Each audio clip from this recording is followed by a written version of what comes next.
मित्रों नमस्कार। अभी पहलगाम वाली घटना के बाद लोगों का ध्यान बहुत तेज़ी से कश्मीर की तरफ मुड़ा है, क्योंकि पहले तो सरकारों ने कश्मीर की तरफ ध्यान देने ही नहीं दिया कि वहाँ से पंडित मारे जा रहे हैं, पंडित मारे जाएं कि सबूत छोड़े गए। लेकिन अब जो समय आया है, इस समय में अब लोगों को मालूम पड़ रहा है कि वहाँ पंडित नहीं मारे जा रहे हैं, वहाँ हिंदू ही गायब कर दिए जा रहे हैं। और पुरानी सरकारों ने सिर्फ पंडित का नाम ले लेकर बाकी हिंदुओं को अंधेरे में रखा था।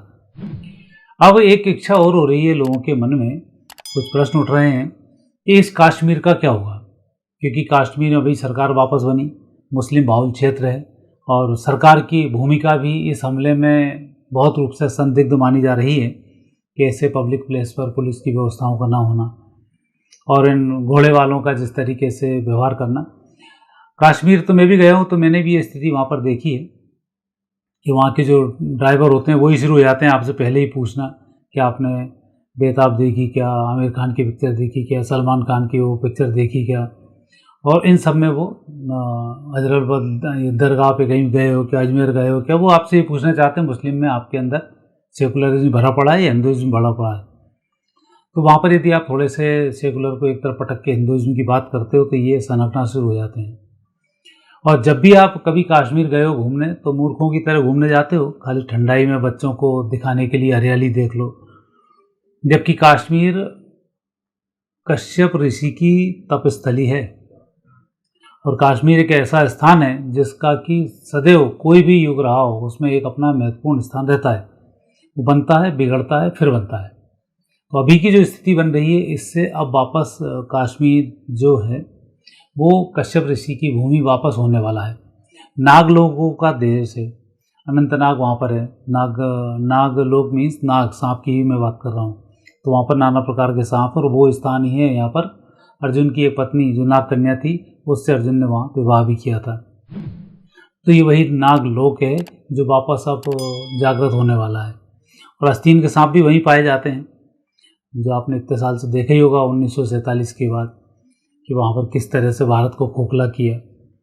अब स्थिति वहाँ यह बनती है कि ये जो कश्मीर का स्थापना दिवस अभी बना है 9 अगस्त 2019 को, तो नई कश्मीर की यहाँ पर स्थापना हुई।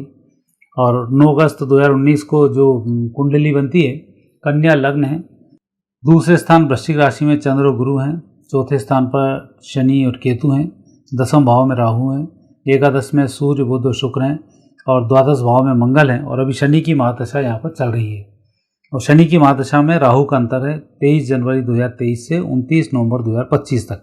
तो शनि में राहु या राहु में शनि चले तो व्यक्ति डिप्रेशन का शिकार रहता है, चाहे कितना भी मेधावी हो, चाहे कितनी भी अच्छी उसकी स्थिति हो, ये तनाव उसको रहता ही है। तो 23 से लगातार वहाँ पर जो तनाव चल रहा है, क्योंकि वहाँ के लोगों में ही अब ये डर है, मुस्लिम परस्त लोग हैं वो, और पाकिस्तान परस्ती वहाँ भरी पड़ी है। वहाँ के किसी भी व्यक्ति से आप बात करोगे तो वो पाकिस्तान को अपना भाई बताता है और चीन को वो बड़ा भाई बताता है। कोई सी बात कर लेना आप, ये सरकारी न्यूज़ें एक अलग बात है कि वहाँ पर एक सेकुलरिज्म आ चुका और ये कुछ नहीं है वहाँ पर। और अभी घटना आपने देख भी ली और ये हम तो प्रत्यक्षदर्शी हैं तो हमें पता है।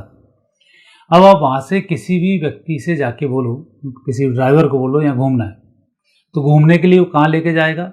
वो लेके जाएगा आपको गुलमर्ग, पहलगाम, पटनी टॉप, डल झील, सोनमर्ग, ये उनके बड़े मेहन स्थान होते हैं। और आपके पास उतना ही 2-3 दिन का टाइम होता है, 3 दिन का टाइम यहाँ आपका ख़त्म हो जाता है।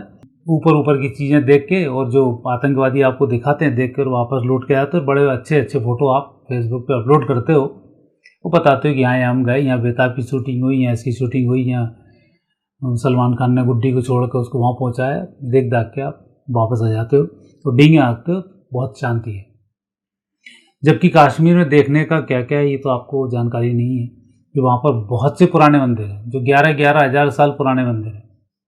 वहाँ का आप सूर्य मंदिर देखो, बहुत पुराना मंदिर, अब तो खैर खंडर है क्योंकि इन समय जो बीच में रहा कांग्रेस के शासनकाल में वहाँ के पूरे मंदिरों को तोड़ दिया गया है वीरता के साथ। और रघुनाथ जी का वहाँ जम्मू में आप मंदिर देखो, लाखों शिवलिंग वहाँ पर एक स्थान पर बने, वो भी वहाँ स्थिति आपको दिखाई देगी। अनंतनाग में आप देखोगे वहाँ नाग मंदिर देखोगे, शिव मंदिर वहाँ पर है, सरस्वती मंदिर है, शंकराचार्य जी का वहाँ पर एक बढ़िया तपस्थली है जहाँ एक मंदिर बना हुआ, पास में ही एक दरगाह भी बनी हुई है जो शंकराचार्य जी के मंदिर के नज़दीक में, और उस दरगाह की दम पर ही कश्मीर को गुलाम बनाया गया।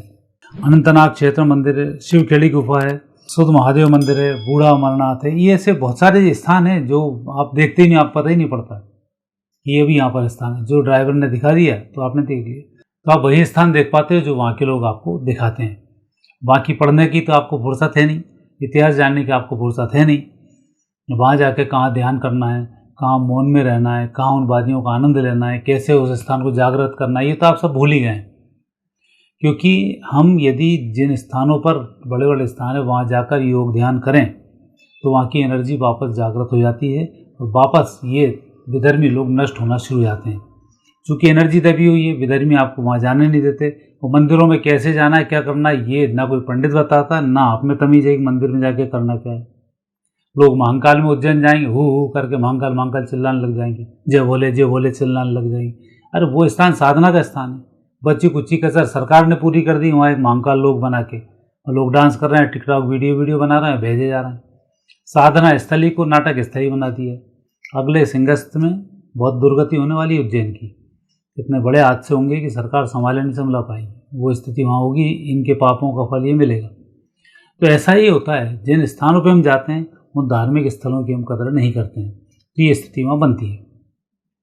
अब कश्मीर की जो मैंने आपको कुंडली बताई, इसके अनुसार जम्मू कश्मीर वापस जागृत होने वाला है।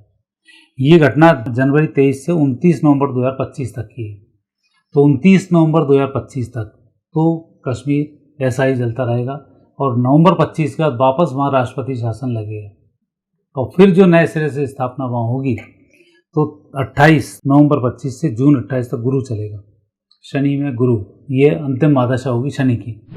उस समय में जो धार्मिक स्थान वहाँ के हैं ये जागृत होना शुरू हो जाएंगे। मैं पहले ही भविष्यवाणी बहुत जगह कर रहा हूँ कि जगह जगह जो धार्मिक स्थान है पुराने, वो सब जागृत हो रहे हैं। जगन्नाथ मंदिर में आप देखें एक नंदी है जिसके 3 पैर ऊपर, 1 पैर नीचे भर बचा है। वो चारों पेड़ों से खड़ा हो जाएगा और कलयुग समाप्त हो जाएगा। वहाँ पर एक पेड़ भी है कल्पवृक्ष, जो बहुत बड़ा था अब छोटा हुआ है, वापस जागृत होना शुरू हो रहा है। तो ये भी संकेत देता है। राजस्थान में एक मंदिर है, घोड़ा है जो 3 टांगों पर खड़ा हुआ है। जब 4 टांगों पर खड़ा होगा तो वो भी कलयुग हो जाएगा, 4थी टांग वहाँ भी खड़ी होने वाली है। तो ये भी वहाँ स्थिति बनती है। तो ऐसे पौराणिक स्थान है छिप गए हैं, अब वापस जागृत हो रहे हैं। और फिर आप देखेंगे 2028 के बाद 11 जून 28 से 8 नवंबर 2030 ये जो आपको मुस्लिम बाहुल्य कश्मीर दिखाई दे रहा है, ये हिंदू बाहुल्य कश्मीर होगा और यहाँ पर वापस हिंदुओं का शासन होगा। ये स्थिति बनाती है। कश्मीर के थोड़े से इतिहास को यदि आप पुराने चले जाओ 500-700 साल पहले, कश्मीर के इतिहास में वहाँ हिंदुओं का ही शासन हुआ करता था। नाग का वहाँ पर शासन हुआ करता था, जो नाग के रूप में रहते थे और मनुष्य रूप में कन्वर्ट हुए उन लोगों का वहाँ पर शासन हुआ करता था। उस शासन को हटाने के बाद बुद्ध का वहाँ पर प्रभाव आना शुरू हुआ। मैं जो बताता हूँ ना, भारत को गुलाम बनवाने में बुद्ध के धर्म की बहुत बड़ी भूमिका है कि भारत के शौर्य को ठंडा बुद्ध ने बहुत तेजी से किया। और उधर मुस्लिमों को बढ़ाने में सूफियों का बहुत बड़ा योगदान है कि मुस्लिम डायरेक्ट आक्रांत आते तो भारत वापस उसी शौर्य के साथ उसको जवाब देता और ठंडे पड़ जाते। लेकिन वहाँ से सूफीज़्म आया। जम्मू कश्मीर में आप देखेंगे जहाँ पे एक शंकराचार्य जी का मंदिर, वहीं सूफी संत की एक दरगाह है। उस संत सूफी के रूप में वहाँ के जो राजा थे, हिंदू जो राजा थे, वो मुस्लिमों में कन्वर्ट होने शुरू हुए। जब राजा कन्वर्ट होता है तो बहुत सारी जनता भी खुशी खुशी कन्वर्ट हो जाती है। दिखावे का रहता है ना, जैसे आपने अभी कांग्रेस पार्टी का देख रहे होंगे, वहाँ के हेड पढ़े लिखे हैं नहीं, खुद दूसरे पर जवाब उठाते हैं और बाकी के जितने अनपढ़ पढ़े लिखे भी हैं वो भी कांग्रेस ज्वाइन करके अपने आप को धन्य महसूस करते हैं, जबकि किस व्यक्ति के अंडर में वो जा रहे हैं ये सोचते ही नहीं। तो वही स्थिति वहाँ हुई। जो बड़े बड़े राजा रजवाड़े थे कन्वर्ट हुए, तो उसके साथ साथ प्रजा भी कन्वर्ट हुई और वो धीरे से मुस्लिम बाहुल्य कब हुआ, पहले सूफी आए, सूफियों के आने के बाद फिर मुगलों का टेक हुआ, फिर इनका टेक हुआ और अब वो सूफी वूफी वहाँ से गायब हो गए, बुद्धिस्ट वहाँ से गायब हो गए। जिन्होंने उसको सत्यानाश करने में भूमिका निभाई दोनों निपट गए। अब वहाँ पर क्रूर शासन सीधा सा सुन्नियों का वहाँ पर बना हुआ है। तो अब आने वाले समय में ये वापस भारत पाकिस्तान का भिड़ंत होगा और उसके बाद वहाँ के लोग फिर वापस कन्वर्ट होंगे, वहाँ के धार्मिक स्थान जागृत होंगे। जैसे ही धर्म जागृत होता है तो तमस और कलुषित मानसिकता अपने आप या तो कन्वर्ट हो जाती है, नष्ट हो जाती है। तो ये स्थिति वहाँ पर बन रही है। तो आने वाले समय में राष्ट्रपति शासन के बाद अगला जो शासन होगा वो फिर हिंदू शासन होगा और कश्मीर की व्यवस्था, पुरानी व्यवस्थाएं जो विक्रमादित्य के टाइम पे थी, वैसी ही व्यवस्था फिर वापस बन जाएगी, ऐसे संकेत ग्रह योग देते हैं। मित्रों, वीडियो आपको कैसा लगा? आगे फिर नए विषय के साथ आपसे भेंट होगी। नमस्कार।